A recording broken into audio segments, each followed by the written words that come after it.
Что? Температура плюс 20? Это невыносимая жара. Что? В атмосфере кислород? Но это ядовитый газ. Бог есть? Ну, наверное, что-то там такое есть, чего мы не понимаем. Владимир Сурдин, старший научный сотрудник Института имени Штернберга, доцент физического факультета МГУ и один из главных популяризаторов астрономии в России, ведущий неземного подкаста на YouTube. Каждая цивилизация скрывается сознательно, опасаясь быть уничтоженной. Ну и где они? Нет? Значит, их нет вообще.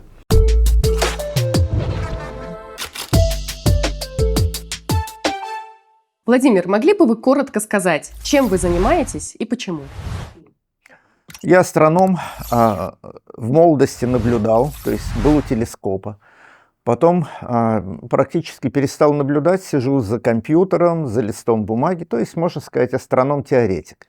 Но это обычное разделение. Одни смотрят, другие обдумывают то, что увидели первые.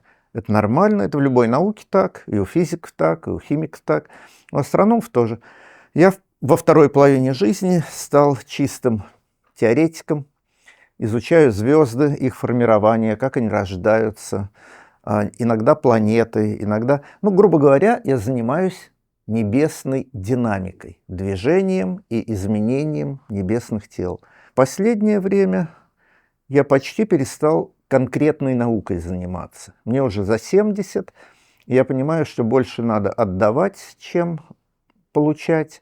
Я много преподаю и столь же много популяризирую. Хотя это слово мне не нравится, просвещением занимаюсь, грубо говоря. То есть учебники пишу, какие-то учебные пособия, научно-популярные книжки, статьи. Это нормальное сочетание возраста и знаний. А почему вы этим занимаетесь? Почему вы когда-то выбрали астрономию? Дело случая совершенно, абсолютно случая. Мы переехали, до этого момента мы жили на Урале, на Южном Урале, там автозавод, где отец работал, а переехали в Волгоград. В этом городе тогда не было ничего интересного. Во время войны он был полностью сметен, разрушен полностью. А после войны создавали только заводы и жилье для людей. Ничего, кроме работы и спальных районов, там не было. Но был построен великолепный планетарий. Он до сих пор, я считаю, поверьте, я знаю все планетарии в бывшем СССР, потому что была эпоха, когда в обществе знания, которое курировало все планетарии, я был главным по планетариям. И как астроном я работал в университете, а в обществе знания курировал планетарии.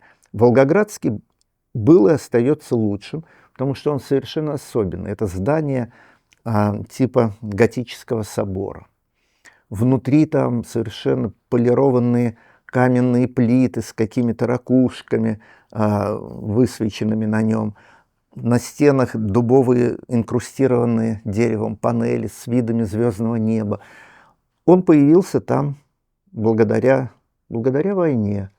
Волгоград был разрушен. И, по-моему, Дрезден тоже был очень сильно разбомблен. И они была тогда мода такая, города-побратимы. И города-побратимы иногда обменивались подарками. И немцы нам подарили этот планетарий, включая даже материал, из которого он был построен. Туф рейнский, и дерево такое, дуб европейский, и великолепный аппарат. Их всего 2 было в Москве и в Волгограде, такие аппараты, планетарии, которые картину звездного неба показывали.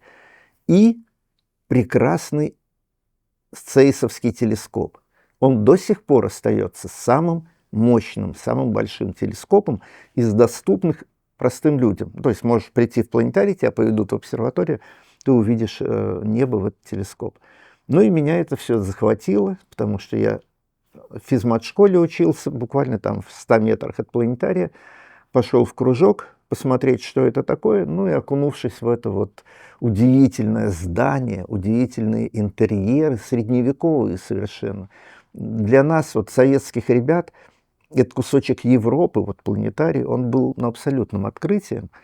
Но когда меня допустили к огромному телескопу и допустили меня, школьника, самостоятельно по ночам наблюдать, приходить в эту обсерваторию. Ого. А так можно было, да? Это школьникам разрешали приходить ночью наблюдать? Я не знаю, всем ли, Но я был, видимо, очень увлечен этим делом.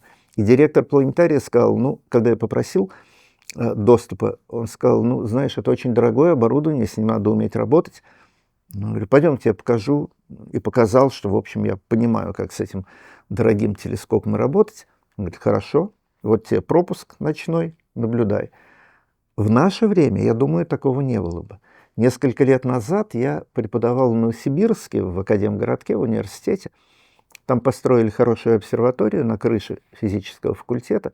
И после лекции по астрономии студенты меня попросили, достаньте разрешение для нас работать по ночам на этом телескопе. Ну, говорю, ничего. Я вспомнил свою молодость, думаю, ну, конечно. Легче легкого. Ну да, пришел к декану, говорю, вот студенты, уже довольно взрослые ребята, опытные, хотят работать на телескопе. Нет, говорит он, ну что, с крыши упадут. Я говорю, не упадут, они большие, там ограждения. Нет, телескоп сломают, он у нас на балансе. В общем, так и не разрешил. И я благодарен судьбе, что тогда, 50 лет назад, директор планетария московского решился на это дело. Ну и в результате я и мой друг стали астрономами. Друзья, хочу вас кое о чем попросить. 97% людей, которые смотрят наши выпуски, до сих пор не подписаны на наш канал. Вы не представляете, какое огромное значение имеет каждый ваш лайк, комментарий, то, что вы поделились выпуском с друзьями или, может быть, выложили его в социальных сетях. Но особенно подписка. Все это очень важно для алгоритмов YouTube, потому что таким образом он показывает наши выпуски большему количеству людей. Но чем больше подписчиков на канале, тем охотнее на него приходят по-настоящему топовые гости. Поэтому, если у вас есть буквально полминуты времени, я прошу вас уделить его нам и подписаться на наш канал. Это будет огромная поддержка, за которую я буду вам очень благодарна. А я со своей стороны обещаю искать самых классных, интересных и профессиональных гостей в своей сфере специально для вас. Не так давно, в ноябре, в Конгрессе США прошли слушания. И бывшие сотрудники Министерства обороны и журналисты, если я не ошибаюсь, выступили там с таким заявлением, что, по их мнению, у правительства США и у военных уже на данный момент есть доказательства существования НЛО. Просто они не делятся этим с общественностью. Вы верите, что такое возможно? Что сейчас у кого-то на Земле, у какой-то страны, у какого-то правительства уже есть эти данные, просто они их не раскрывают? Эти данные есть у всех. Более того, я довольно часто получаю электронные письма с описанием НЛО. Вопрос только в том, что такое НЛО. Формально это неотождествленный летающий или летательный объект. Этим может быть что угодно. Мыльный пузырь, воздушный шарик, самолет неизвестной конфигурации, какой-то опытный, экспериментальный, ну и так далее, и так далее. Я даже целую книжку написал с перечислением, с объяснением всего того, что кажется людям непонятным. То есть это могут быть просто какие-то объекты, которым не нашли какого-то объяснения? Конечно, и очень часто это бывает, потому что трудно рассмотреть что-то вдали, недостаточно опыта у тебя, как у человека, так сказать, земной профессии.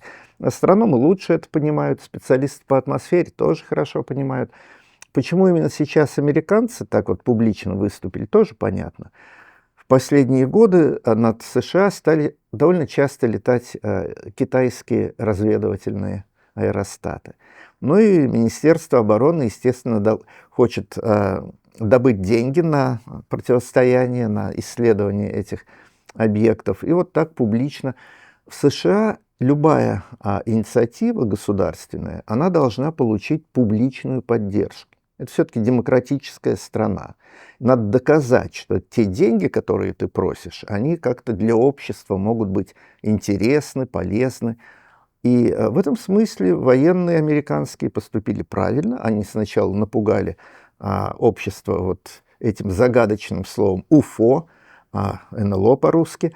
Ну а теперь будут просить деньги на то, чтобы вы дополнительную там какую-нибудь воинскую часть создали, которая будет наблюдать небо более тщательно. Это нормально. Для журналистов это тоже хлеб. Надо же о чем-то писать. На самом деле были такие вот небольшие ролики, снятые видеокамерами с борта истребителей американских. Ничего интересного там нет. Там радиопомехи видны, там какие-то метки на экране, которые действительно трудно отождествить. Поверьте, у любой службы противовоздушной обороны на экранах радаров все время появляются и помехи, и непонятные метки. Если все это называть НЛО и публиковать, то это богатый материал будет для журналистов, но абсолютно неинтересный для ученых. Конечно, мы не исключаем, что к нам могут прилететь межзвездные космические корабли пришельцев. Более того, мы будем рады, если они прилетят. Мы их ждем, мы даже сами ищем контакты, и там в радиодиапазоне ищем и так далее. Но пока все, что хорошо было описано, мы понимаем.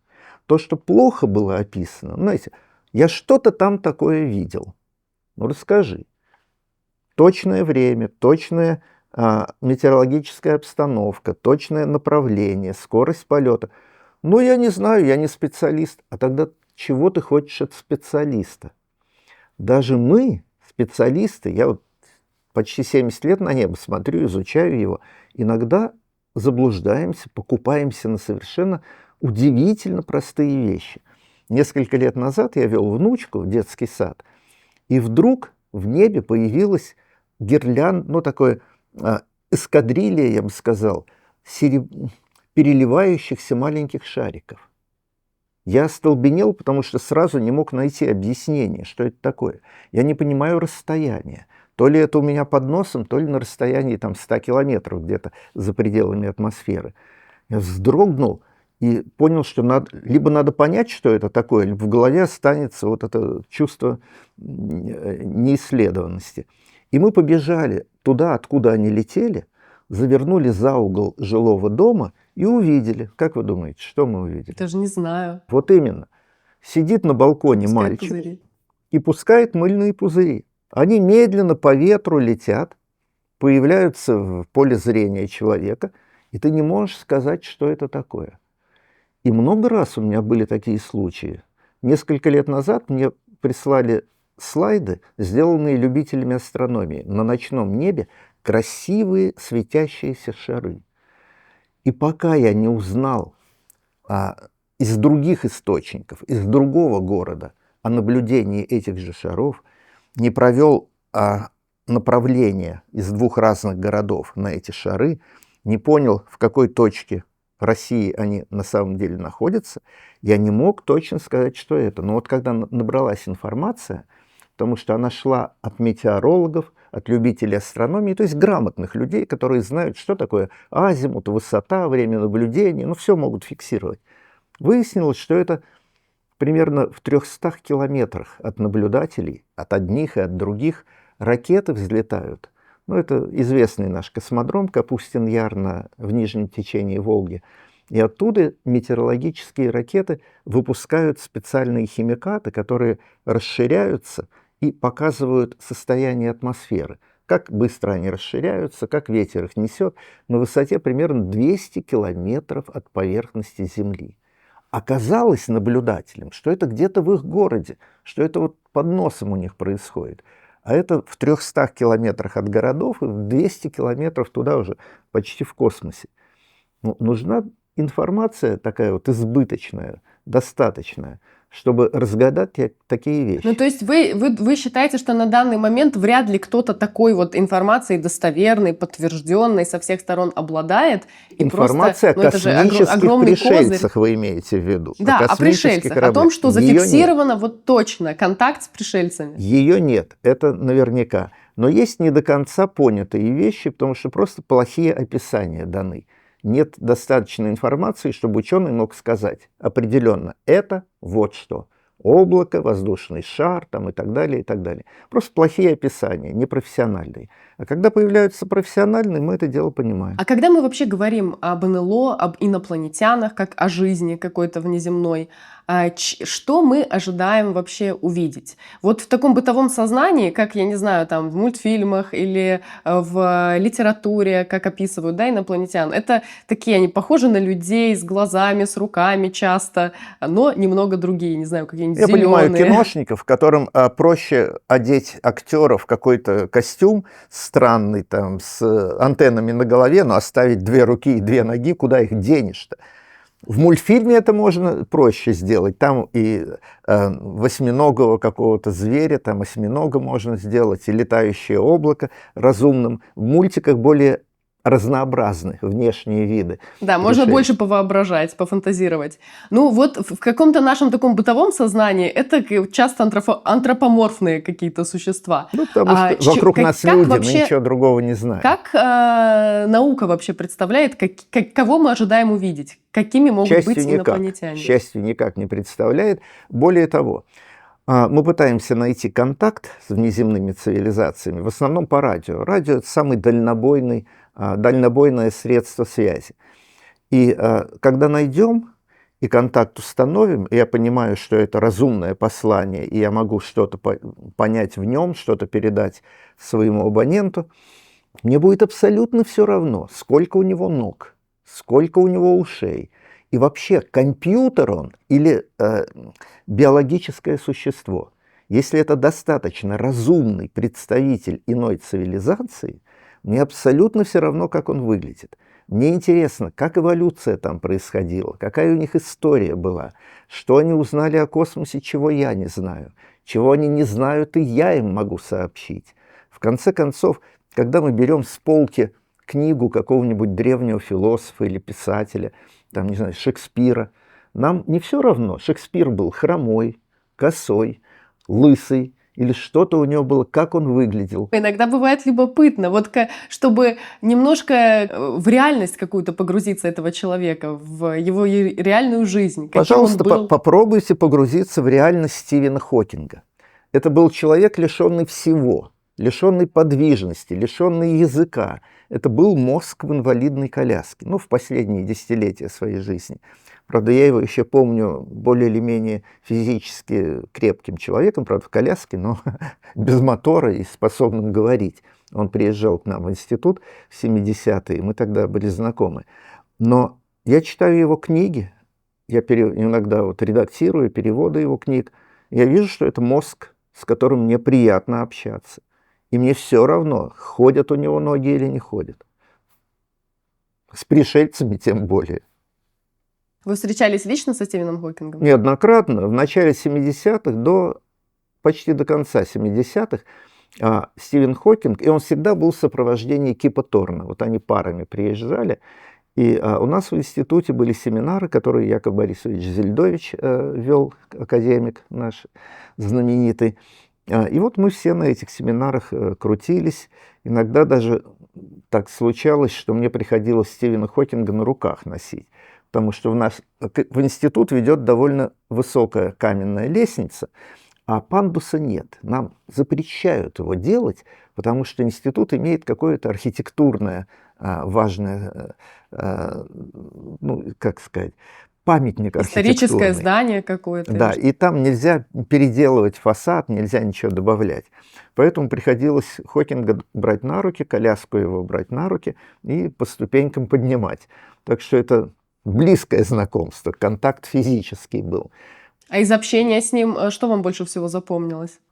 Вы знаете, запомнилось то, что я не мог понять его английского, потому что уже он еще говорил, но говорил очень плохо. У него была болезнь связок. И Кип Торн понимал его английский и переводил нам на нормальный такой вот понятный дубовый английский, и это мы понимали. То есть запомнилось то, что с ним трудно общаться поначалу. Но потом, когда уже вот входишь в этот контакт такой не очень быстрый, все, коллега и есть коллега. И у нас такие ребята есть, и до сих пор мы носим на руках коляску и нашего одного коллегу, который тоже лишен подвижности, у него сломанный позвоночник, но он прекрасно работает в области общей теории относительности, так же, как Хокинг. И, поверьте, ему не легче жить, чем Хокингу, но мы как-то нормально это все воспринимаем. Человек – это его мозг, а не его руки и ноги. Это, конечно. Очень жаль, что нет условий для таких людей. Ну, Хокингу повезло. Он привлек к себе внимание всего мира, и его персона стала такой публичной, что уже все, что можно было для него сделать, и там моторизованные коляски, и речевой синтезатор, который заменял ему голос, все это в первую очередь было сделано. Наш московский Хокинг, конечно, всего этого не имел и до сих пор не имеет. И мы стараемся как можем помогать ему, но немножко сложнее ему жить, чем английскому Хокингу. Интервью, которое вы смотрите, снято при поддержке наших друзей и спонсоров компании ITV, которые являются мировым лидером в области компьютерного зрения. Один из главных офисов компании ITV находится в Нальчике, и там же уже много лет работают курсы компании ITV «Я программист». Это обучение для старших школьников с 9 класса, студентов колледжей и вузов всех специальностей. На этих курсах можно научиться программированию с нуля до уровня профессионального разработчика ITV. В чем же их уникальность? Курсы очные, длятся 4 года, а их выпускников ждет стажировка и гарантированная работа в компании ITV. И это все абсолютно бесплатно. Чтобы узнать больше, переходите по ссылке в описании на сайт «Я программист» и ждите информации о новом наборе. Если во Вселенной так много звезд и планет, почему мы до сих пор не обнаружили никаких признаков внеземных цивилизаций? Как я понимаю, примерно так звучит суть парадокса Ферми. Энрико Ферми был оптимист, и он считал, что то быстрое развитие земной цивилизации, которое происходило при его жизни, а это первая половина 20 века, что оно будет таким же стремительным всегда. И он рассуждал, как? В начале 20 века не было радио, не было самолетов, не было автомобилей, не было атомной бомбы, не было компьютеров, ничего не было. Середина 50 лет прошло, середина 20 века. Самолеты летают, паровозы бегают, автомобили тоже, компьютеры есть, атомная бомба, к сожалению, тоже. Невероятный прогресс техники. Тогда Ферми заключил, что 50 лет и такой прогресс. А представьте, если какая-то цивилизация в галактике на миллион лет старше нашей. И на миллион лет раньше, а что такое миллион лет для астрономии, это маленькое время, начала вот этот стремительный технологический прогресс. Да они уже летают по всей галактике, они уже должны быть на каждой благоприятной для жизни планете, в том числе и у нас тут. Ну и где они? Нет? Значит, их нет вообще. Значит, мы единственные в этом мире, разумные, способные технический прогресс организовать. Это было красиво сформулировано, но неправильно. Потому что тот рост могущества техники, который был в начале, конец 19-го, начало 20 века, он прекратился. Мы до сих пор летаем на таких же самолетах. У нас такие же автомобили, да, немножко лучше стали, но в принципе ничего кардинально нового. Не изменилось ничего. У нас, в общем, такие же компьютеры, у нас такие же ракеты, как были тогда, уж точно такие же. Поверьте, мы до сих пор летаем на ракетах, созданных в 50-е годы прошлого века. А такого прогресса, конечно, нет, и он не то чтобы остановился, но он сильно замедлился, потому что у нас ограниченные ресурсы на Земле. И это значит, что парадокс Ферми неверен, нет в этом никакого парадокса. Более того, я знаю человека, который специально собирает опровержение парадокса Ферми. И у него уже 20 с лишним разных опровержений. Это ученый? Да, он доктор наук, работает в МИФИ. Так вот, это не значит, что нет цивилизаций. Это просто говорит о том, что у них нет такой экспансии, какую мы ожидали. Они живут в своем мире, как и мы живем в своем мире. И мы видим пока единственный шанс пообщаться – это наладить контакт по радио или по световому лучу лазерному. Лазер тоже хорошо передает информацию. Каким-то образом пообщаться. В конце концов, мы общаемся с нашими предками, с Шекспиром, с Платоном, с Аристотелем, через книги.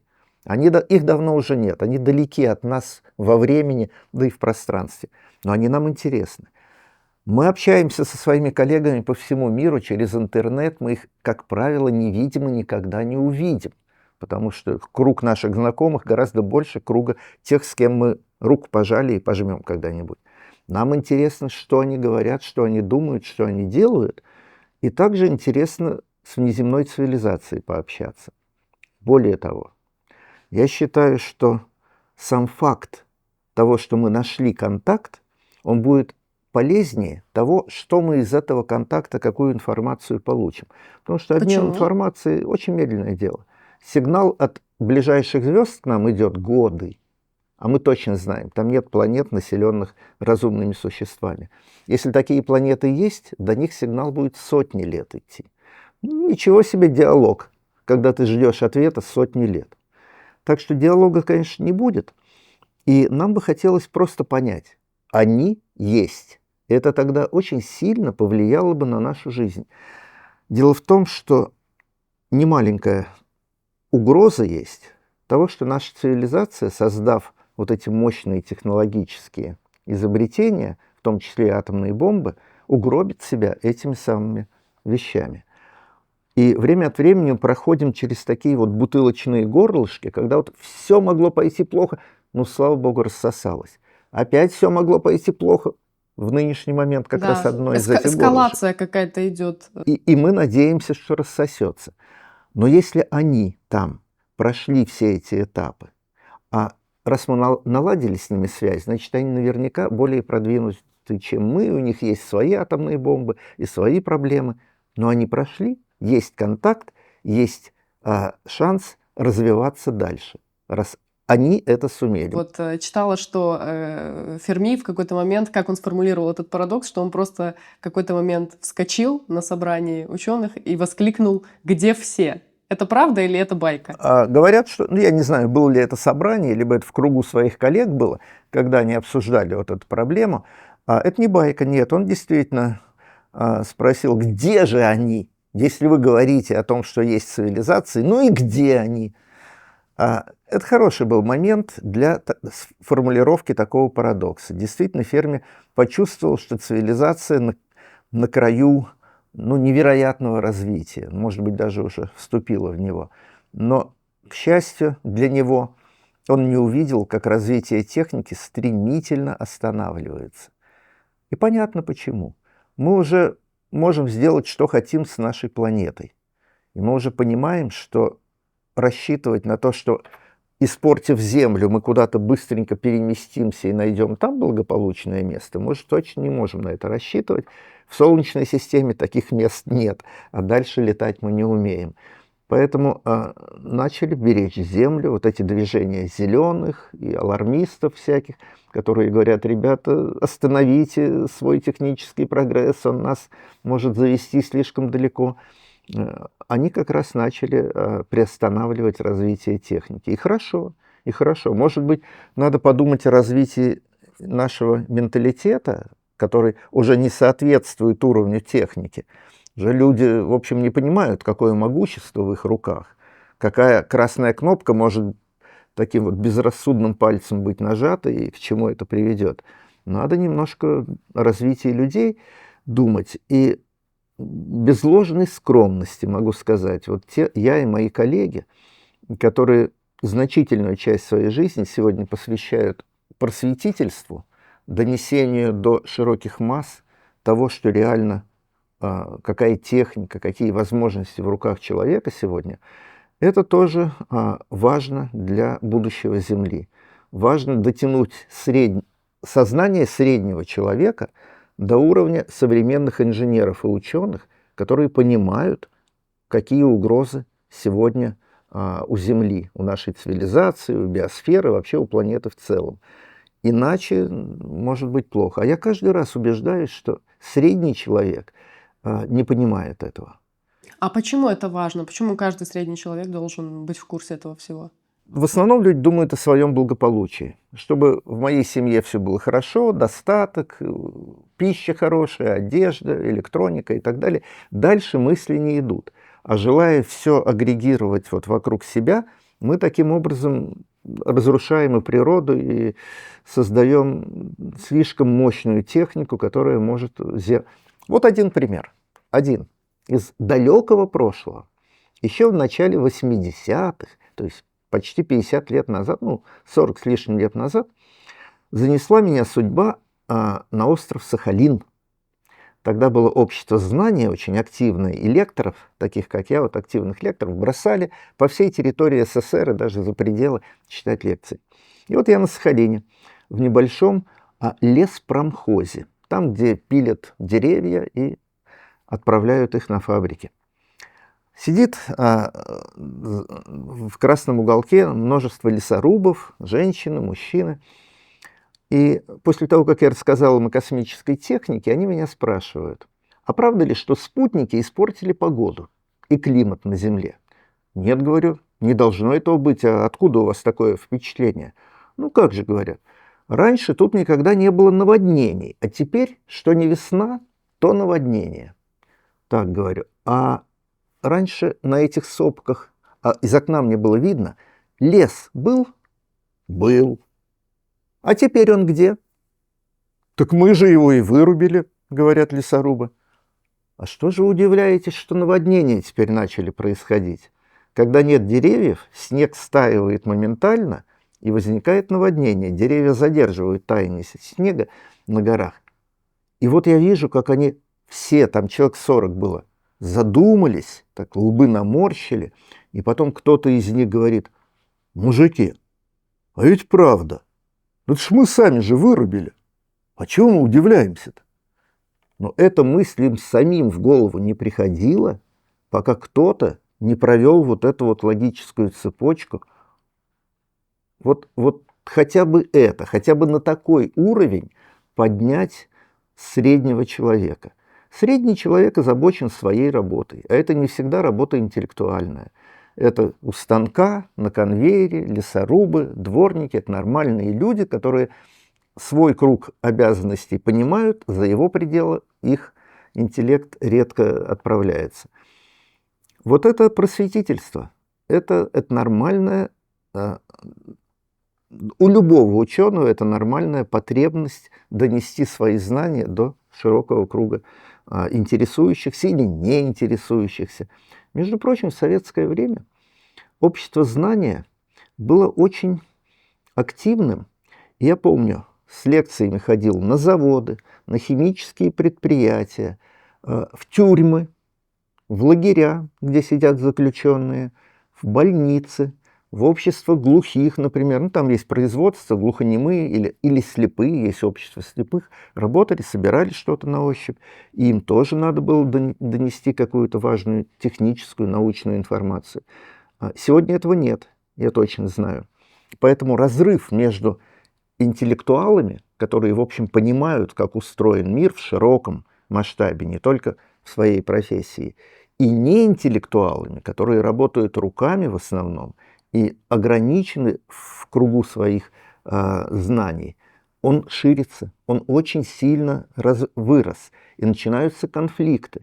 Человек не знаю, работающий на тракторе в поле и получающий маленькую зарплату, думает, как это так? Ученый сидит в теплом кабинете, в идеальных условиях, работает без мазута на руках, чистыми руками, и получает зарплату в 3 раза больше, чем я, трудяга, вот тут вот со старым трактором пашу этот самый чернозем. Объяснить ему, что от работы ученого зависит гораздо больше. Ты его не можешь заменить. Иди в этот кабинет, ты ничего не сделаешь, у тебя не хватает образования, интеллекта. Он может тебя заменить. Потому что вот я, когда уже молодым ученым был, мы работали в стройотрядах. Надо было подрабатывать деньги, иначе семью не прокормишь на маленькую научную зарплату. И мы в стройотрядах строили быстрее, я не обманываю вас, быстрее, чем профессиональные рабочие, которые рядом с нами работали и делали тоже. Почему? У нас были более гибкие мозги. Мы быстро понимали, что нужно изменить в этой технологии. Там, рытья ям, замешивание бетона, складки кирпичей. Я все это умею делать, потому что я прошел через все эти уровни такой физической работы, грубой. А профессионал, например, бетонщик, его научили чему-то, и он на этом уровне остается все время. Он делает то, что ему когда-то объяснили. Ученый все время ищет новые какие-то варианты, он движется, он смотрит, а что еще лучше можно сделать. Ну, не только ученый, инженер, это инженерная работа, точно так же.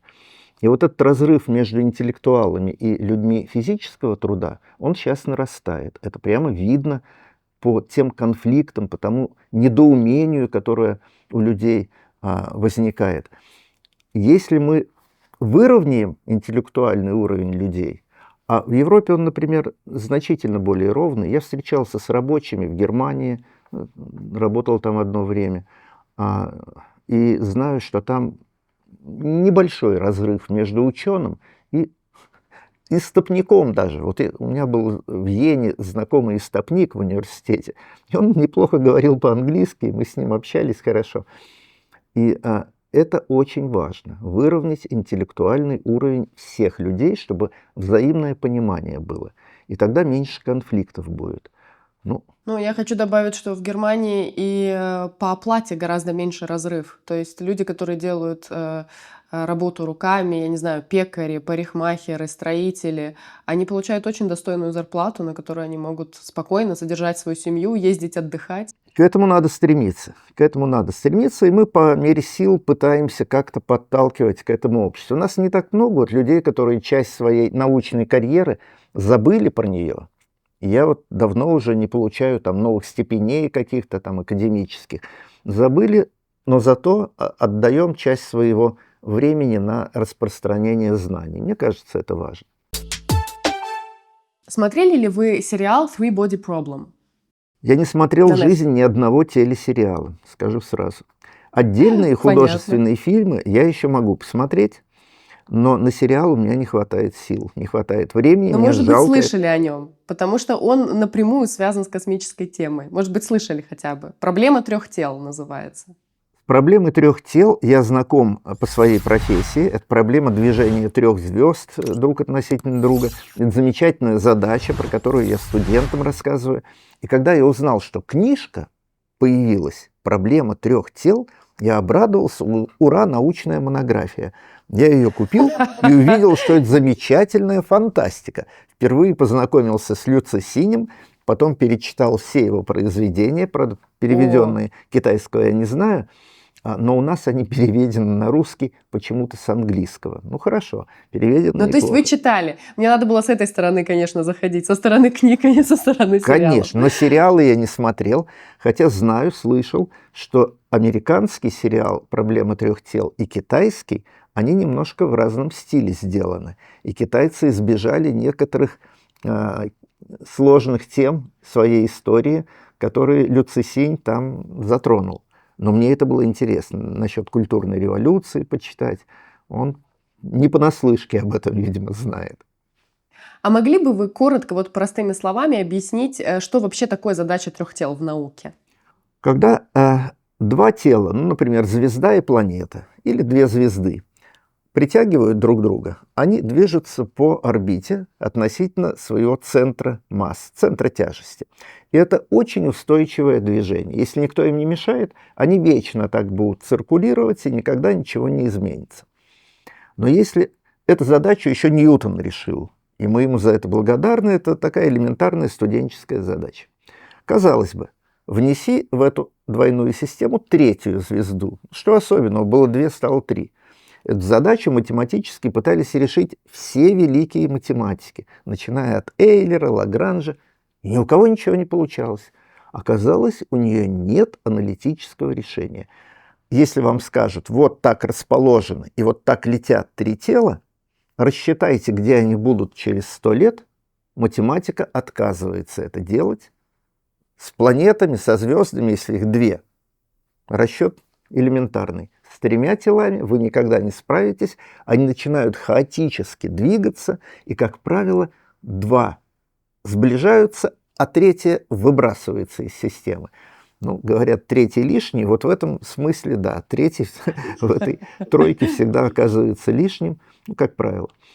Поэтому задача потребовала компьютерного моделирования, и когда уже появились мощные компьютеры, масса интересных возможностей появилось. Например, могут так называемые хореографические орбиты появляться с удивительным восьмеркообразным движением этих трех тел, которое невозможно было себе представить, а компьютер нам показывает, это может быть. Таким образом, это правда очень интересная задача в области небесной механики, и до сих пор выходят монографии, до сих пор люди находят какие-то тонкости математические. Ну вот Люци Синь нашел подход с точки зрения фантастики. Это тоже оказалось интересно. Жить на планете в системе 3 звезд или даже 2 звезд. Это так интересно. По-моему, в сериале, я обманул вас, один сериал я все-таки смотрел, «Звездные войны». Ну, это было давно, и действительно несколько выпусков этой картины я видел. Там есть планета, у которой на небосводе 2 звезды разного цвета. Вот, значит, планета и 2 звезды – это уже 3 тела. И там могут быть такие нарушения движения этих тел, неожиданные конфигурации. Вдруг не восходит или вдруг неожиданно восходит над горизонтом ваше Солнце. Нельзя прогнозировать, как будут сутки складываться, когда спать, когда бодрствовать.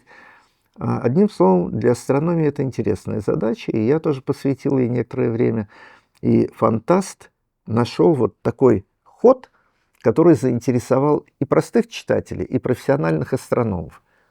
Ну вот и в книге, и в сериале тоже, ну больше, наверное, в книге про это написано, высказывается такая гипотеза, что Вселенная — это так называемый темный лес, в котором каждая цивилизация скрывается сознательно, опасаясь быть уничтоженной. Что вы думаете об этой гипотезе? Может ли быть такое, что если даже цивилизации внеземные существуют, то они сознательно скрываются от нас?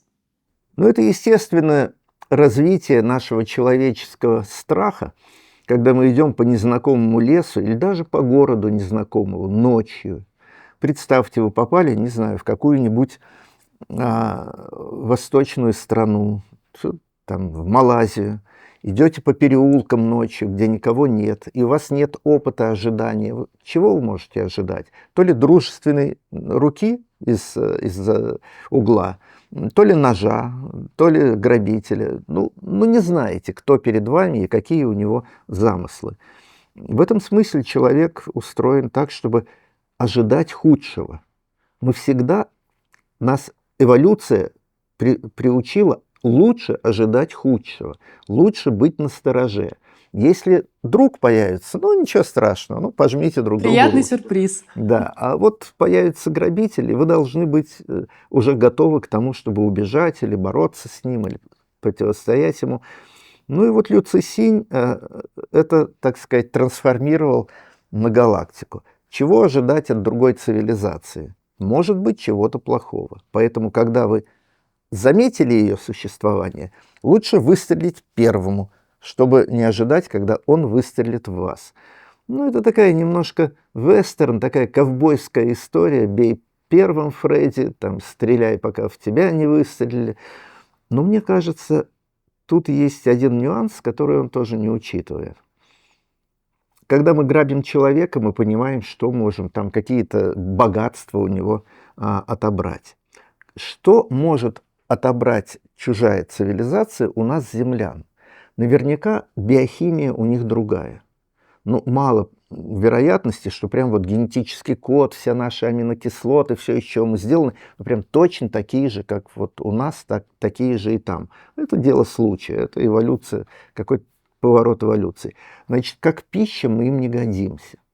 Это волк нас или там лев может съесть, потому что у нас те же аминокислоты, ему мы полезны. Подождите, в книге там же и в сериале понятно, чего они хотят. Их планета скоро самоуничтожится, и вот Земля подходящая планета для них. Теперь о климате. Климат Земли, он подходит для нас, потому что мы подходим для него. Для этого климата мы адаптированы. Те, кто увидят нашу Землю, они скажут, что температура плюс 20 – это невыносимая жара. Мы же расплавимся при такой температуре. Нам нужно минус 50 для комфортной жизни. Или что? В атмосфере кислород? Но это ядовитый газ. Это правда ядовитый газ. А эволюция земного шара в течение первых 2 миллиардов лет происходила без кислорода в атмосфере. Его почти не было. И жизнь развивалась, и все микробы хорошо развивались, и более сложные многоклеточные развивались, пока какая-то там сине-зеленая водоросль не стала выделять кислород. При этом она убила все прошлые формы жизни, но те немногие, кто приспособился к кислороду, выжили, и вот мы их потомки. Не факт, что та цивилизация, способна выдержать почти 20% кислорода в атмосфере. Как у нас леса горят.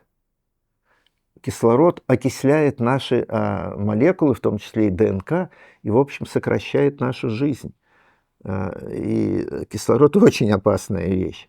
Он позволяет нам активно двигаться. Без кислорода не было бы возможности бегать, прыгать, мышцы не работали бы. Но он сокращает нашу жизнь, он спалил наши леса. И, слава богу, они восстанавливаются иногда. Так что маловероятно, что чужая жизнь поймет, что вот для них тут комфорт. Скорее всего, что-то им тут будет плохо. И они, так же, как нам бы сегодня сказали: друзья, тут такая замечательная планета в Солнечной системе есть. Титан называется. Атмосфера почти земная. У нас азот в атмосфере, главный газ, и там азот. Она такая же плотная, как на Земле, давление, как на Земле, сила тяжести, прелесть. Я там буду весить, и вы будете весить в 7 раз меньше, чем на Земле. Я бы весил там всего 10 килограмм, а вы, наверное, 5. Летать можно в этой атмосфере. Наденьте крылья на руки и летайте. Давайте переселяться на Титан. Мы скажем, а там все благоприятно. Климат прям наш? Не совсем. Но там температура минус 180. Все, Титан не для нас. И вот так же будет с любой цивилизацией, которая посмотрит на Землю и скажет: нет, эти условия только для тех, кто там живет и приспособился. Для человека, слона, баобаба. А нам эти условия не подходят. У нас тут другие требования. Вот это почти очевидно. Это настолько очевидно, что ожидать каких-то завоевателей странно было бы. Илон Маск. Уникум ли он? Как вы вообще относитесь к его персоне? Вот он уникальный человек? Безусловно, уникальный. Если на Земле сегодня среди 8 миллиардов людей, наверное, не найдете ни одного, кто бы не слышал, не знал это имя, Илон Маск, но, очевидно, он уникальный. Я думаю, имя американского президента, российского президента знает не каждый в этом мире. А Илона Маска знают все, значит, в чем-то он уникален. И он действительно нашел тот путь, который позволяет ему до сих пор реализовывать свои юношеские мечты. Он стал опытным инженером. Второе его образование экономическое. Это редкое сочетание, инженер и экономист. Но такое тоже бывает. И он нашел ту страну, которая позволила ему реализовывать свои мечты. Он же по происхождению, по-моему, из Южной Африки. Да, я читала, его мама книгу написала. И вот, используя все возможности мощной экономики американской, используя кураж, который есть у американского общества, а американцы нацелены на движение к границам. Вот фронтирс, вот это вот американское желание преодолеть пространство и выйти за какие-то рубежи, как они из Европы переселились в Штаты, и когда-то для них это был рубеж, потом они в космос рванули, правда, мы раньше рванули, но, в общем, за нами и они тоже. Это до сих пор живет в американском народе. Я это ощутил, когда работал в США некоторое время в Калифорнийском университете. Там средний человек мечтает о космосе, понимает, чем занимаются космические инженеры. И вот все это Маск агрегировал для исполнения своей мечты. Отправить людей на Марс, может самому полететь на Марс, создать новые ракеты, и он их создал. Это уникальное сочетание энергии, образования и того общества, в котором он реализует свои таланты. Потому что родись он в Китае или в России, или в Афганистане, даже такой талантливый человек вряд ли многое сделал бы. В Штатах вот окружение работает на него.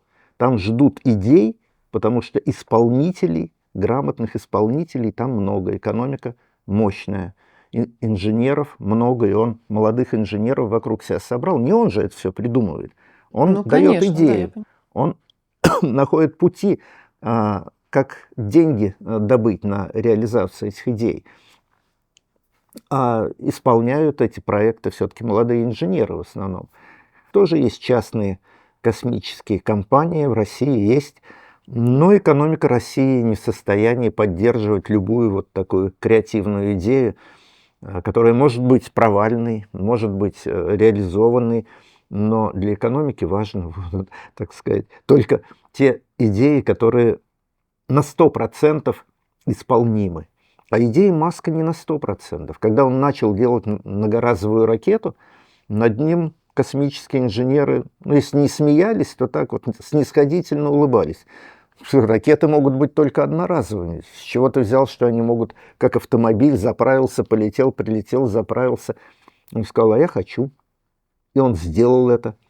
А электромобили? Ну, это нишевая совершенно идея была. Какие? У нас бензина полно, у нас отработаны бензиновые технологии, двигатели изумительно работают. Зачем нам электричество? Он сделал свою Теслу, и посмотрите, чем сейчас занимается автомобильная промышленность почти всех стран, переходит на электричество. То есть он вот верит в то, что он делает.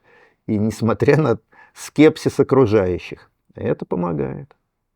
А насколько вы считаете реалистична его идея колонизировать Марс? И какие еще предстоит главные проблемы решить для того, чтобы это осуществилось? Ну, у Маска есть еще один талант. Он пиарщик довольно опытный. И, конечно, в общество он бросает идеи, которые полуфантастически выглядят, но заводят людей на какую-то вот креативную мысль.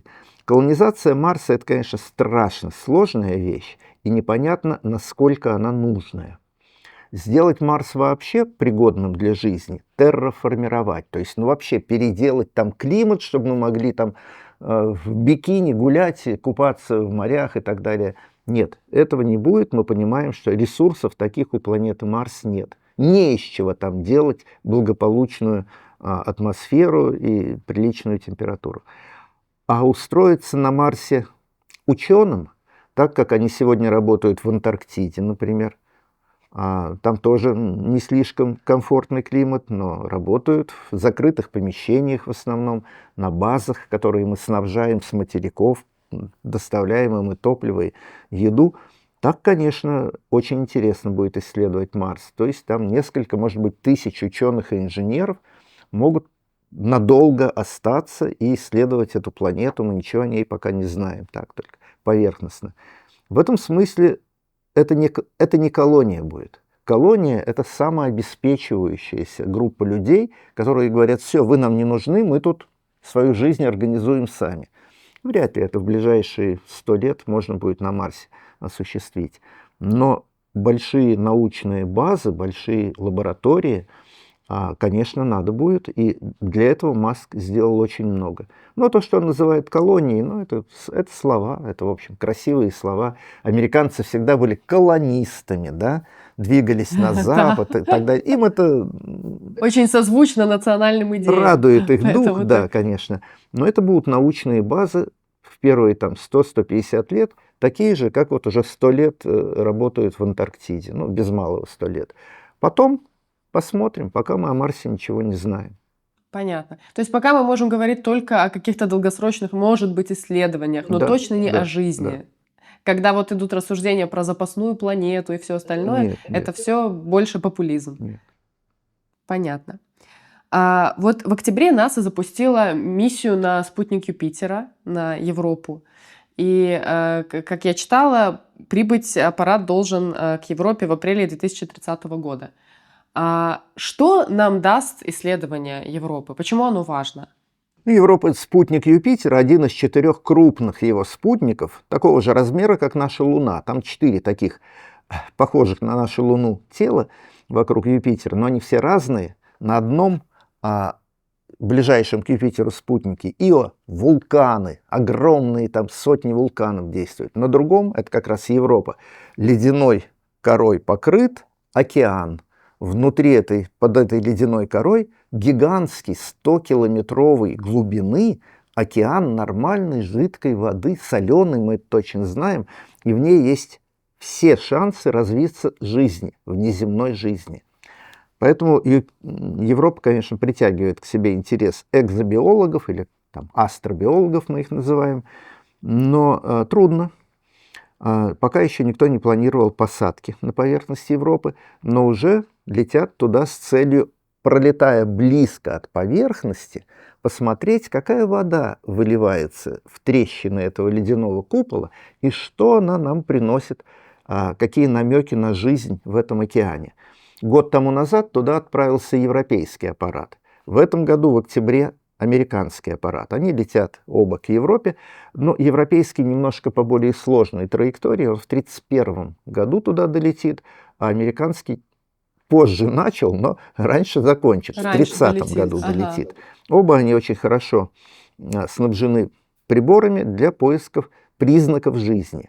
Ну, какие это признаки? Молекулы, которые, сложные молекулы биологические, может, органические, которые укажут на то, что там в океане вода выносит какие-то остатки живых существ. Они будут просто пролетать над поверхностью и исследовать поверхность, прозванивать ее радиоволнами и так далее. Может быть, это приведет к открытию жизни на Европе. Мы очень надеемся на это. Там нормальный океан. Ну да, над ним 20 километров льда, ледяной панцирь. Ну, в конце концов, у нас тоже в Северном Ледовитом океане лед, а под ним жизнь. Ну, посмотрим, какие там условия. Если такое открытие состоится, если мы откроем жизнь на Европе, как это изменит вот наше представление какое-то научное? Какую роль сыграет это открытие? Никто не знает как, потому что мы не знаем, что именно мы откроем. Надо будет исследовать генетический аппарат этой жизни, какой там код генетический, как запрограммирована их ДНК, а может быть и не ДНК, может быть молекула иной структуры, на основе каких химических элементов та жизнь построена. На основе наших аминокислот маловероятно. Мы никак с Земли не могли заразить тот океан. Он накрыт толстым слоем льда, он сам по себе. Мы могли бы с Земли Луну заразить своей жизнью. Наверняка уже это сделали. Даже Марс. А вот океан подо льдом Европы шансов нет.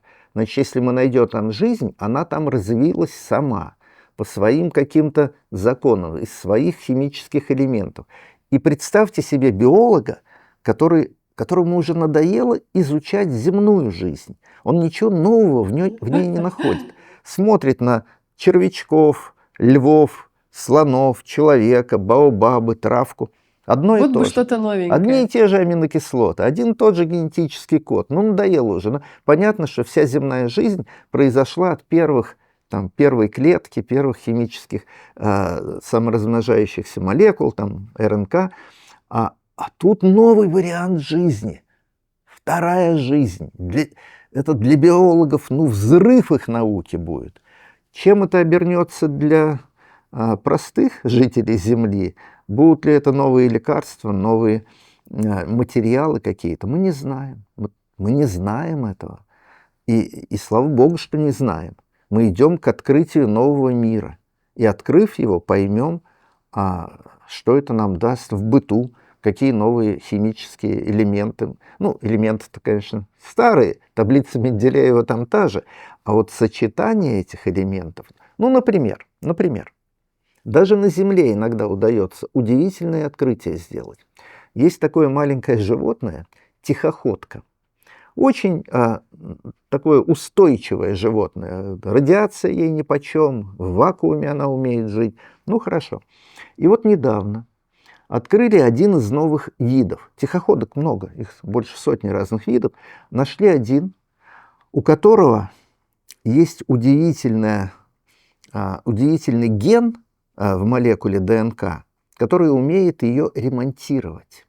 Если это животное попадает в облучение радиации, например, в космосе радиация очень мощная, и быстрые протоны, это и есть радиация, врезаясь в тело тихоходки, ломают ее молекулы, и особенно важно, что ДНК ломают, значит, она не может потом потомство нормальное дать. Так вот, этот ген ремонтирует ДНК, восстанавливает ее и таким образом сопротивляется радиации. Это открытие уже породило надежду на то, что будущим космонавтам мы можем этот ген внедрить и тогда они будут более устойчивы к радиации. Например, перелет с Земли на Марс довольно большую дозу радиации даст. Человек может, ну, если не умереть, то очень сильно повредить свое здоровье. А космонавты, генно модифицированные вот с этим геном внутри, может быть, будут более надежны в смысле радиационного облучения. Это мы на Земле даже открыли такое редкое существо. А представьте, какие находки будут у внеземной жизни. Кстати говоря, на Европе и на других спутниках Юпитера очень высокий уровень радиации. И если там есть жизнь, она научилась сопротивляться радиации. И, может быть, она нам подскажет, как генно модифицировать наши растения, животных, которые мы в космос будем отправлять, космонавтов, которые решатся на такую генную операцию, ну, с целью противостоять космической радиации. Это будет замечательно. Хотел бы с вами немного поговорить о теории физики. Вот в теоретической физике и фантастике очень часто с путешествиями во времени связывают черные дыры. В чем связь?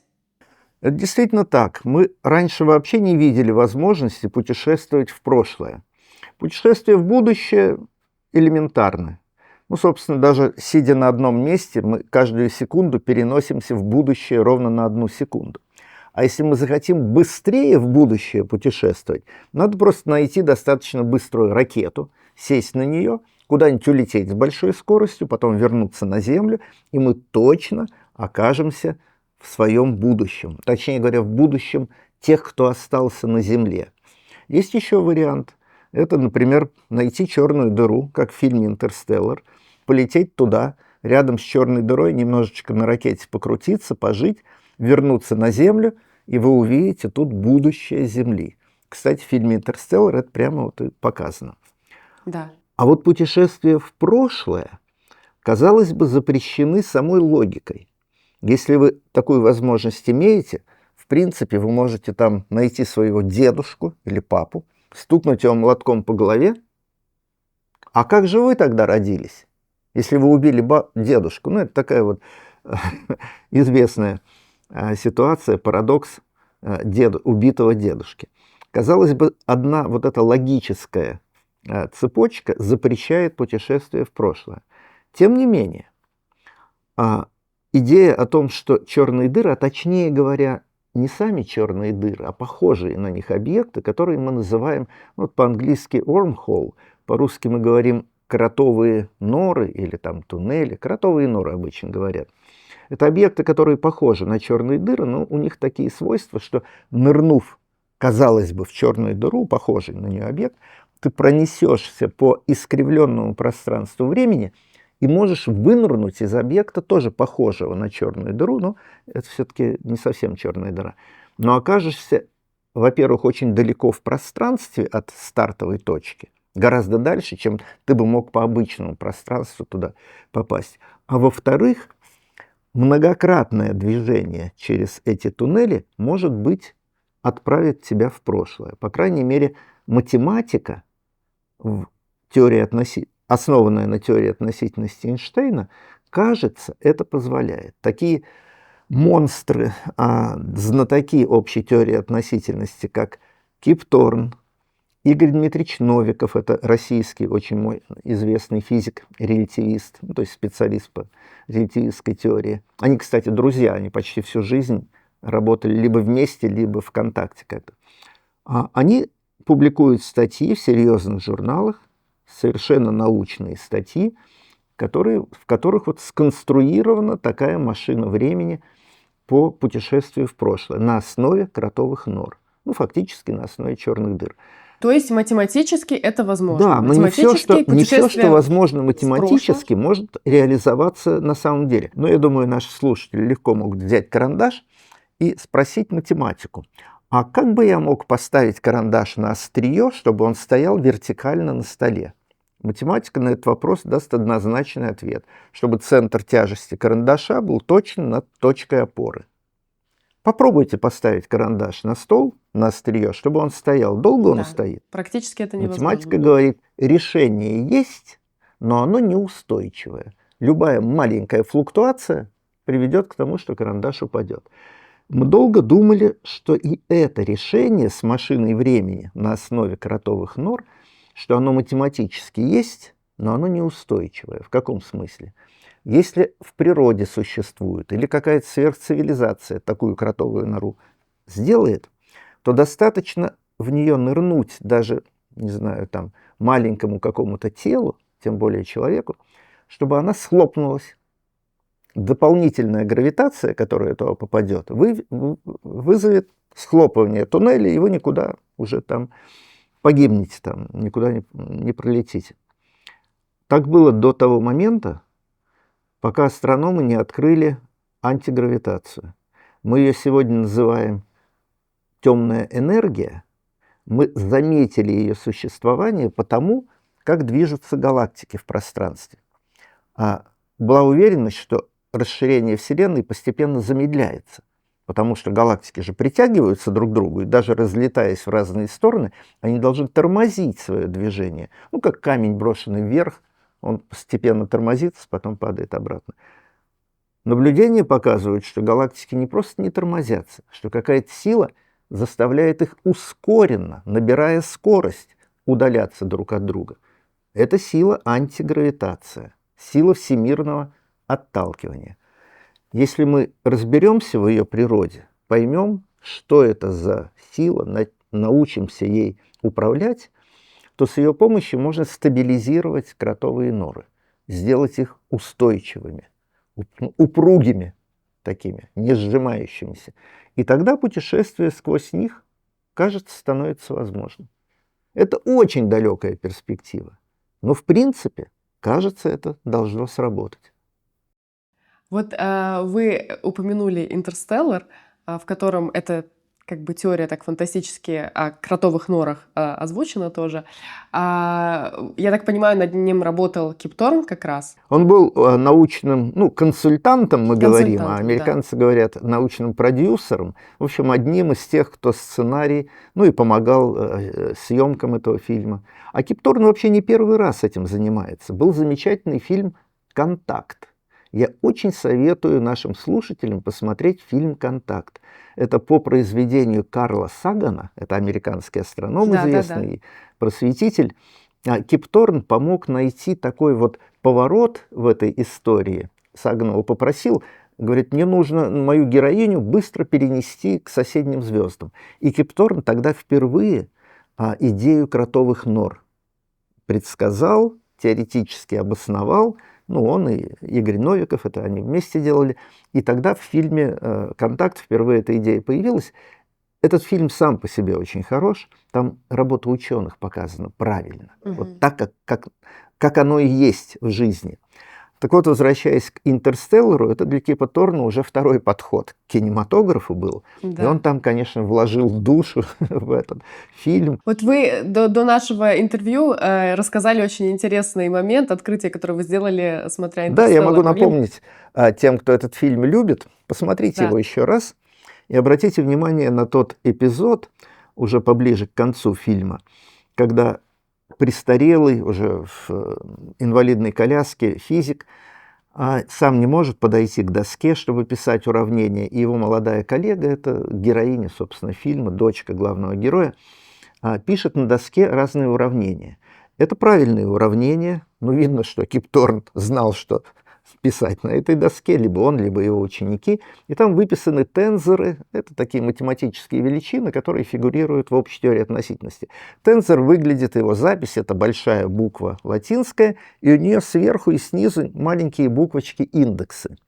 Обычно большие буквы, название тензора латинскими буквами пишут, а индекс греческими, там А, И, Ж, К, Л. Но тут я, присмотревшись, остановив кадр, присмотрелся, какие там индексы. Боже мой, смотрю, там не латинские, не греческие, а там кириллица, наши родные буквы. А какие именно? И я узнал в этих буквах сокращение имен известных советских физиков. Один из моих учителей, Яков Борисович Зельдович, академик, трижды Герой труда и так далее, он и его коллеги работали над атомным проектом, поэтому они были как бы засекреченные физики, и никто не называл их по фамилиям.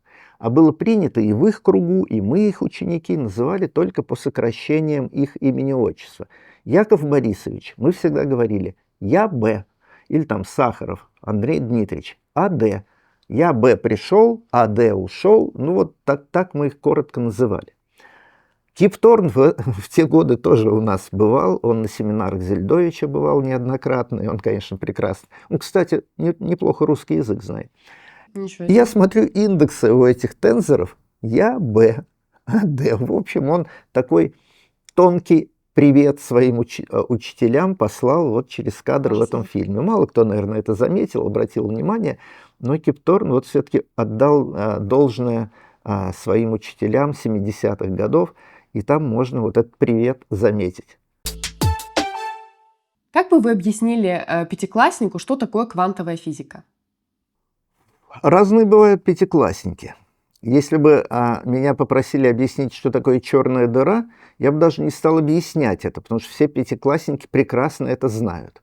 Да. С квантовой физикой сложнее, потому что те эффекты, которые описывает квантовая физика, в быту не встречаются.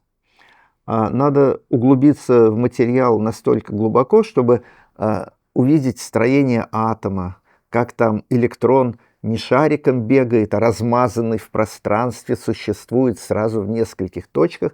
Да, это тяжело.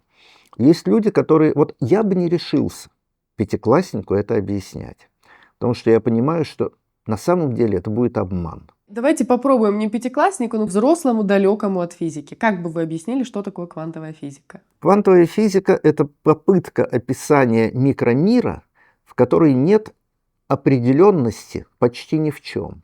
Ни в положении объекта, ни в его скорости движения.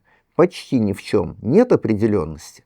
Но когда вы пытаетесь понять поведение больших коллективов малых частиц, тут определенность возникает. Например, то же самое у нас и в жизни.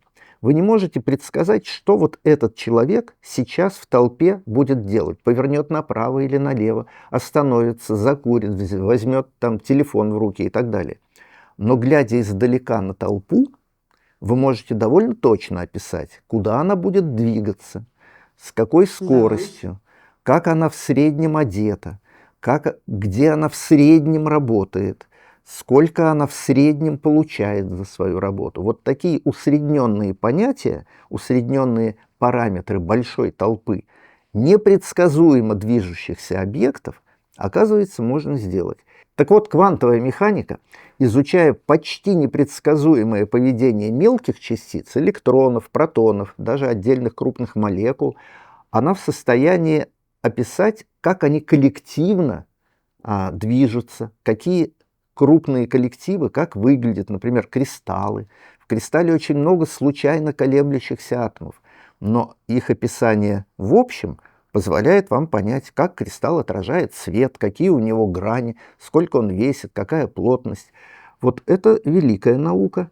Интуитивно ее понять невозможно, потому что сами мы весьма крупные объекты, и наш бытовой опыт не позволяет нам понять, что если стакан стоит, то вот он стакан, вот его форма, она навсегда будет такая, и он всегда будет стоять, если я на него не подействую. А в мире элементарных частиц электрон может вдруг оказаться в другом месте. Мы говорим, он одновременно находится в разных местах, что в интуицию человека вообще Да. никак не контринтуитивно. укладывается. Как одновременно можно в разных местах находиться.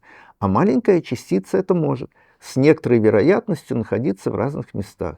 Еще есть такой популярный парадокс кота Шрёдингера, когда кот, запертый в некоторую коробку, может одновременно быть живым и мертвым. Это не очень удачный на самом деле пример, но он позволяет нам, так сказать, встрепенуть свою интуицию, сказать, этого не может быть. Нет, говорит квантовая механика, может быть.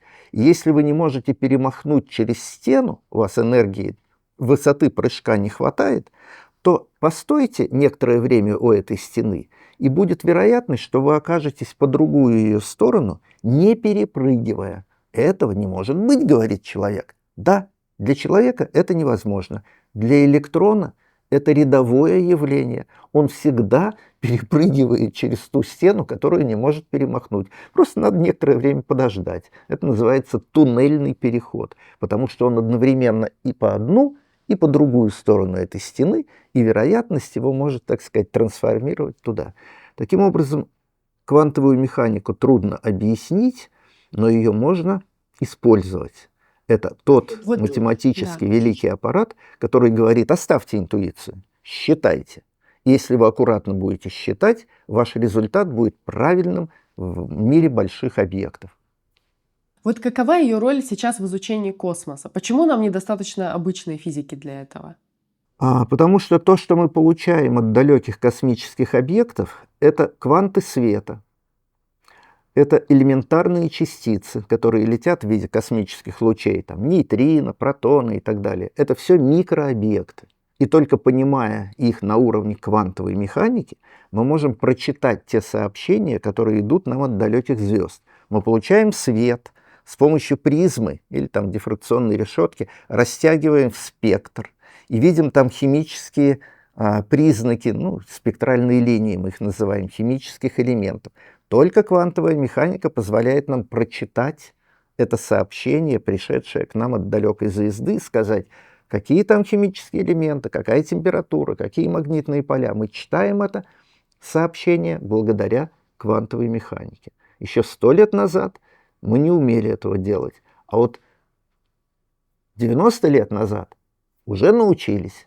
И астрофизика стала стремительно развиваться, потому что для нас свет, пришедший от звезды, это послание, в котором очень много информации. Раньше это просто вспышка света была, а сегодня это целая энциклопедия, которую благодаря квантовой механике мы можем прочитать и все узнать про эту звезду. Большой адронный коллайдер – это ускоритель частиц. А какие перспективы вообще он открывает? Какая миссия у ученых, которые работают над этим проектом? Вообще ускорители частиц до адронного коллайдера использовались для того, чтобы понять, как частицы взаимодействуют. Когда мы поняли, как устроен атом, что внутри его ядра есть отдельные частицы, началась атомная эра.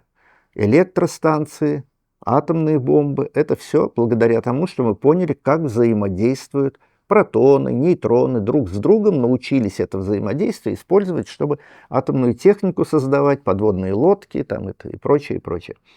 Теперь мы хотим глубже заглянуть. Нам хочется понять, а как сами протоны и нейтроны внутри себя организованы. Оказывается, они не такие уж простые. Они тоже состоят из отдельных кусочков, из отдельных частиц, кварков. Если мы это поймем, это будет новый этап техники. Это будет какая-то еще, я не хочу говорить, еще более мощная бомба, слава богу, вряд ли это получится, но какой-то этап развития техники. Но чтобы это понимать, надо разбить. Если у нас есть что-то, и мы хотим заглянуть внутрь, его надо разломать и посмотреть, что там внутри. Как разбить протон? Только один вариант. Взять 2 протона, разогнать их и стукнуть друг в друга. Они разлетятся на мелкие осколки, и изучив эти осколки, мы поймем, что там внутри, как оно взаимодействует. Вот для этого ускорители и сделаны. Коллайдер – это 2 ускорителя, которые разгоняют частицы в противоположных направлениях и заставляют их ударить друг в друга и разлететься на мелкие кусочки. Чем больше скорость, тем сильнее удар, тем мельче осколки, и глубже мы туда можем заглянуть. Большой адронный коллайдер, тот, что в Европе, вот там Швейцария, Франция на границе, он самый мощный, он разгоняет быстрее всех, он бьет протоны сильнее всех. Значит, глубже сумели заглянуть. Вот открыли новую элементарную частицу, бозон Хиггса, поняли многое в устройстве других элементарных частиц. Хотим еще глубже заглянуть. Для этого надо еще более мощный коллайдер сделать. Но это дорогое удовольствие. Китайцы вроде задумали более мощный. Супер-супер адронный коллайдер. Но и у них не хватает на это денег. Наверное, только международный проект может потянуть такие расходы, потому что прибор будет огромный. Сегодня он десятки километров, там, 26 километров длина этого коллайдера, а нам надо 100 километров сделать размером. Уже даже в маленькой стране его и поместить-то негде будет. Ну, Китай большая страна, и у них много денег, и у них амбиции ведущей научной державы. Сегодня они еще на вторых ролях, но они хотят стать первыми. У них сегодня крупнейший в мире радиотелескоп, у них очень хорошие ракеты. Может быть, они сделают более мощный коллайдер, и тогда, сообща все физики мира, мы же всегда делимся своими Да. открытиями, на Большом адронном работали физики, по-моему, всех стран мира. Там огромная группа российских физиков работала, их вот буквально на днях отлучили, так сказать, от этой работы, закрыли им визы, ну, потому что вот Россия сегодня нерукопожатная страна, считается, в Европе. А так наш вклад и железный, мы туда очень много оборудования поставили на Большой адронный коллайдер, и наши физики-теоретики, экспериментаторы там днем и ночью работали. Большой вклад в это дело мы внесли, жалко, что он теперь не востребован. Владимир, Бог есть? Ну, каждый считает по-своему. Довольно много людей на Земле уверены, что Бог есть, но почему-то у каждого он свой. У одних один Бог, у других другой Бог. Религий много. А большая группа людей на Земле считает, что никакого Бога нет, пока мы не убедились в его существовании. Этих людей мы называем учеными. То есть скептиками, которые все любят проверять. Вот я один из них. Пока я не увижу надежных доказательств существования сверхсущества, супермозга, супервозможностей, которые могут манипулировать этим миром, создавать, разрушать, задумывать что-то новое. А если я увижу, что такое есть, может быть, я назову это не Богом, а сверхцивилизацией, но пока никаких признаков существования того и другого, а именно Творца нашего мира, либо кого-то супермощного, управляющего нашим миром, физики не находят. Пока для меня Бога нет. Ну, то есть вы называете себя атеистом или агностиком? Слово атеист получило какое-то отрицательное Да, звучание. какая-то коннотация есть. Вообще-то атеист – это отрицающий религию. Атеист, то есть нерелигиозный человек. Но в советские годы, особенно в ранние советские годы, были так называемые воинствующие атеисты, которые хотели разрушить церкви, все. Теперь мы понимаем, никакого смысла в этом нет. Если у человека чувство такое, что вот идея Бога его вдохновляет, каким-то образом выстраивает его мысли, его поведение в более рациональном направлении. Почему нет? Почему запрещать ему думать о Боге? Церковные обряды, они как-то систематизируют жизнь человека. Если других у него нет идей, идея Бога, наверное, должна его как-то вот улучшить его жизнь. Правда, мы видим, что сама религия, как правило, наоборот, настраивает одних людей против других. Религия – это идеология. А любая идеология должна сплотить людей вокруг тебя и настроить их против твоих врагов.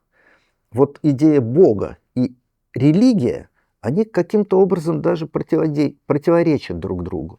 Идея хорошая, а воплощение довольно печальное получается. И религиозные войны – это то, что преследует человечество уже давно и никак не сходит со сцены.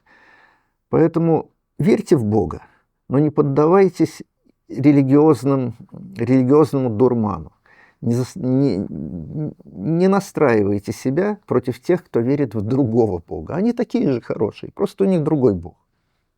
А вообще ученые бывают верующими? Вы знаете таких? Бывают.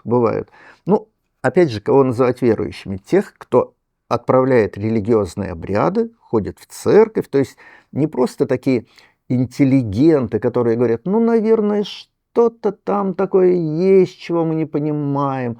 Но когда их спрашиваешь, а ты в церковь ходишь? Ну, нет, ну что, церковь это для нижнего сословия, это не мое. Это неверующие люди. А среди ученых я знаю искренне верующих людей, но их очень мало. В основном, в большинстве своем, это женщины. Причем, конечно, точной статистики у меня нет, но по кругу своих знакомых я вижу, что это женщины одинокие. лишившиеся, как правило, мужа, либо не имевшие его никогда. И это вот неполноценность их семейной жизни каким-то образом, видимо, религия восполняет. Среди ученых мужчин я знаю только одного верующего, вот в кругу своих, я думаю, нескольких тысяч моих коллег, я знаю одного. Кстати, работает очень хорошо. Похоже, что он дал даже обет, так сказать, научной своей работы. Вот он, не отвлекаясь, работает, как говорят, как бульдозер. Может быть, во славу Бога. И хорошо. И пусть хотя бы эта идея заставляет его не отрываться от серьезной научной работы. Правда, мне трудно понять, как у него совмещается научное мировоззрение и вера в сверхъестественное. Вот это мне трудно понять. Как, две половинки мозга у человека, эмоциональная и логическая. Может, половинка его верит в верховное существо, а вторая изучает Вселенную, в которой следов Бога мы пока не находим. Но это единственный человек из тысяч моих знакомых ученых. А вот лично для себя вы, вот как человек, как вы мирите две такие истории? Вот вы астроном, вы изучаете космос, Вселенную всю свою жизнь. И как вот это ощущение бескрайности Вселенной, ощущение, что что мы вообще просто, как вот Карл Саган писал, да, там, что Земля — это песчинка, которая висит в солнечном луче, а мы-то еще мельче. Маленькая голубая точка. Да, вот, да, голубая точка, да, Земля. Вот. А с тем, что каждый человек в своей жизни, он, в общем, главный герой своей пьесы, главный герой своей книги, и свою важность он осознает как бы достаточно большой. Как вы мирите вот у себя в голове две эти вещи?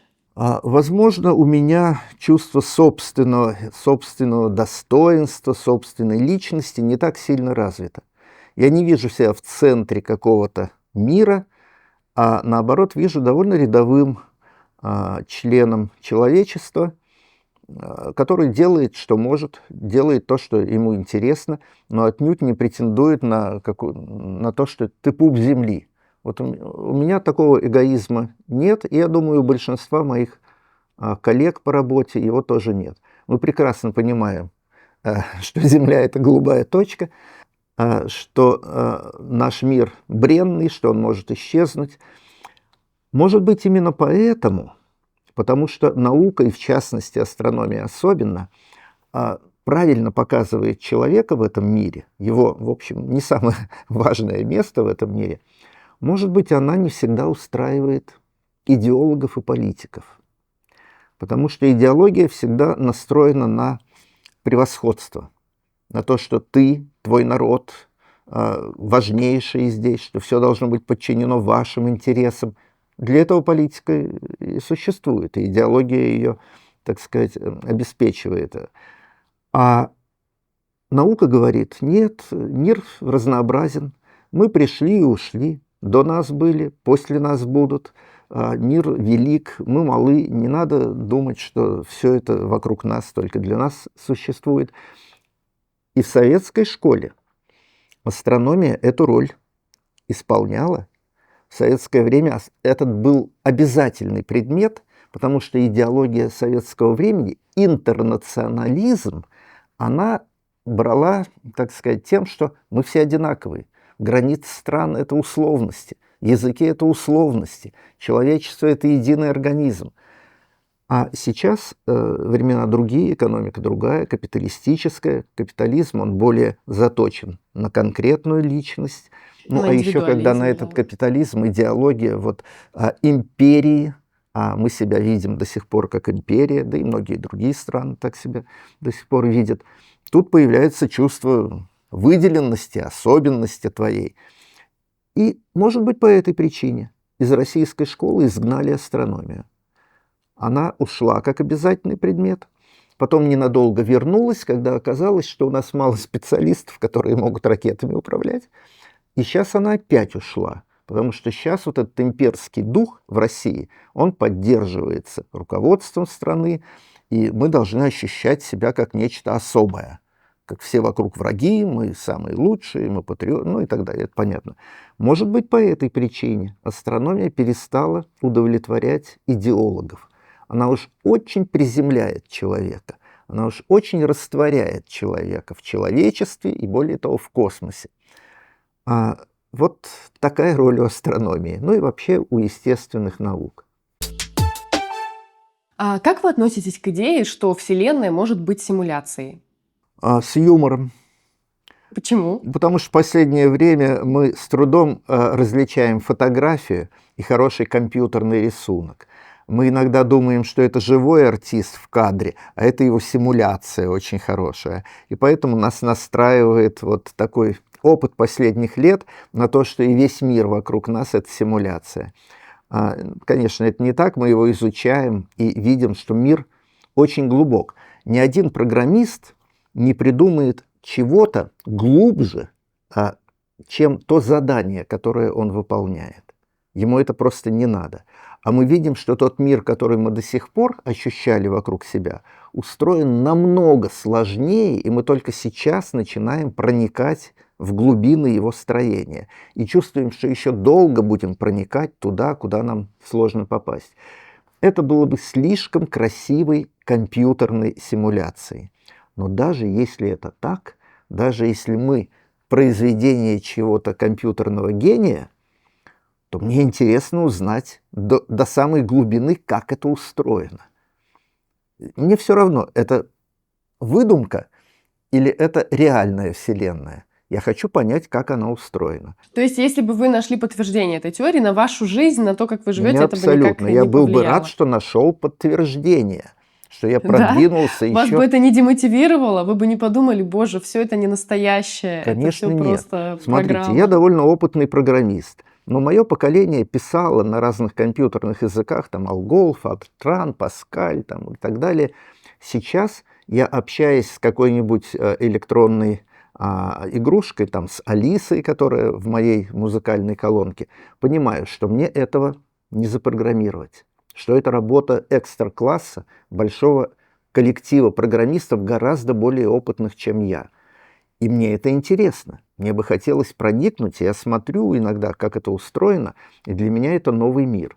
Также точно, если это вся Вселенная эмуляция, то мне очень интересно понять, как это было сделано, как это все было придумано и до какой глубины, где остановится, где я перестаю ощущать глубину. Все дальше программист не работал.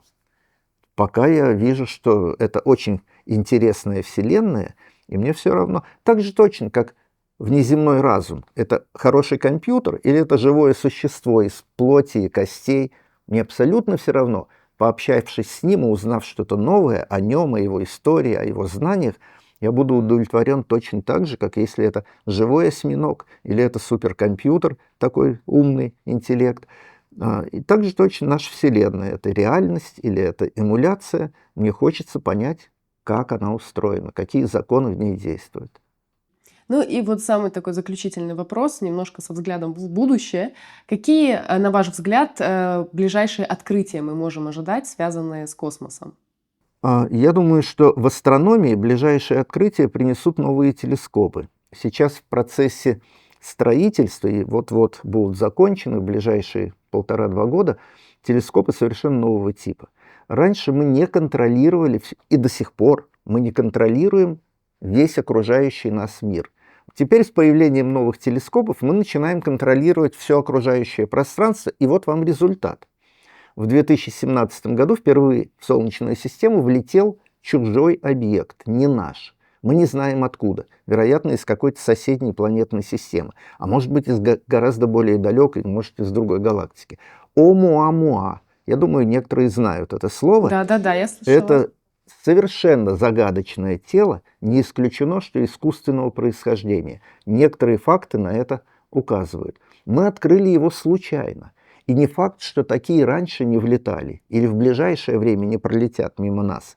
Но контролируя все небо большими телескопами, мы их точно не пропустим. И, может быть, успеем подлететь к ним и исследовать, и понять, они искусственные или нормальные природные объекты. Вот это ближайшие годы нам такую возможность дадут. Спасибо большое, Владимир Георгиевич. Был невероятно интересный, познавательный разговор. Огромное Я вам очень рад. спасибо, что нашли время для нас. Спасибо вам.